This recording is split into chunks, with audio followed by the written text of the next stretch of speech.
Hi friends, இன்றைக்கி நம்ம ரவை இட்லி எப்படி பண்ணலாம் அப்படின்ட்டு பார்ப்போம். அதுக்கு நான் இன்றைக்கி 400 கிராம் ரவை எடுத்துருக்கிறேன்.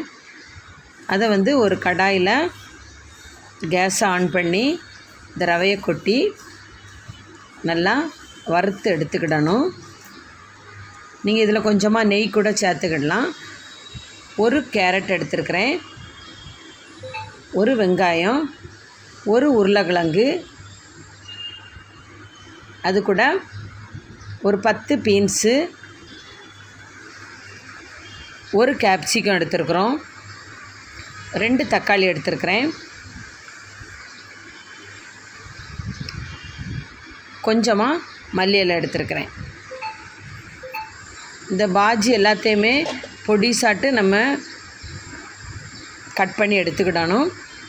இப்போ இந்த ரவையை நம்ம வறுத்து வச்சுருக்குறோம். அது கூடவே தேவையான அளவு சால்ட் ஆட் பண்ணுறோம்.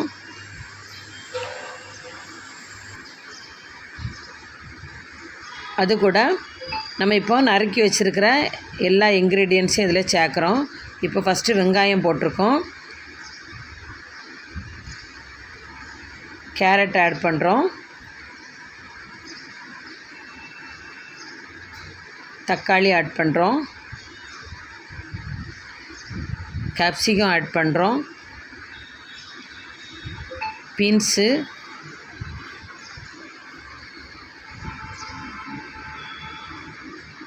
உருளைக்கிழங்கு, இது எல்லாத்தையும் சேர்த்து கலந்து விட்டுக்கிடணும்.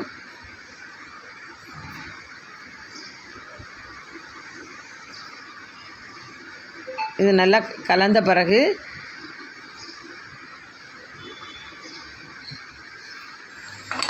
ஒரு 2 டேபிள் ஸ்பூன் நெய் ஆட் பண்ணுறேன். அது கூடவே மல்லி இலையும் நம்ம போட்டிருக்கோம். இப்போது நம்ம 400 கிராம் ரவைக்கு 200 ml தண்ணி ஆட் பண்ணுறோம். அதையும் சேர்த்து நல்லா கலந்து விட்டுக்கிடணும். இது நல்லா பிசையும் போது அதனோட பக்கம் நம்ம வடைக்கெல்லாம் பண்ணுவோம்ல, அதை விட கொஞ்சம் கூட தண்ணி ஆட்டு இருக்கணும். இல்லை நீங்கள் நிறைய தண்ணி ஊற்றி கூட பண்ணலாம். பண்ணி நம்ம இட்லிக்கு பண்ணுவோம்ல, அந்த அளவுக்கு கூட தண்ணியாக பண்ணலாம். நான் அப்படி பண்ணாமல் கொஞ்சம் தண்ணி கம்மியாக தான் சேர்த்துருக்குறேன். இப்போ இது கூட 2 டேபிள் ஸ்பூன் தேங்காய் எண்ணெய் ஆட் பண்ணியிருக்கேன். ஃபஸ்ட்டு 2 டேபிள் ஸ்பூன் நெய் ஆட் பண்ணோம். இப்போது 2 டேபிள் ஸ்பூன் தேங்காய் எண்ணெய் ஆட் பண்ணுறேன். அதையும் சேர்த்து நல்லா கலந்து விட்டுக்கிடணும். இந்த பக்குவத்துக்கு நல்லா கலந்த பிறகு பாருங்கள், இந்த பக்குவத்துக்கு நல்லா கலந்த பிறகு இட்லி குக்கர் இருக்கலாம், அதில் தண்ணி ஊற்றி கேஸை ஆன் பண்ணி அதில் வச்சு அவிச்சு எடுத்துட வேண்டியதுதான். இட்லி எப்படி அவிப்போம் அதே போல் அவிச்சு எடுத்துடணும். பாருங்கள், இப்படி தான் எல்லாத்தையும் வச்சுருக்கிறேன்.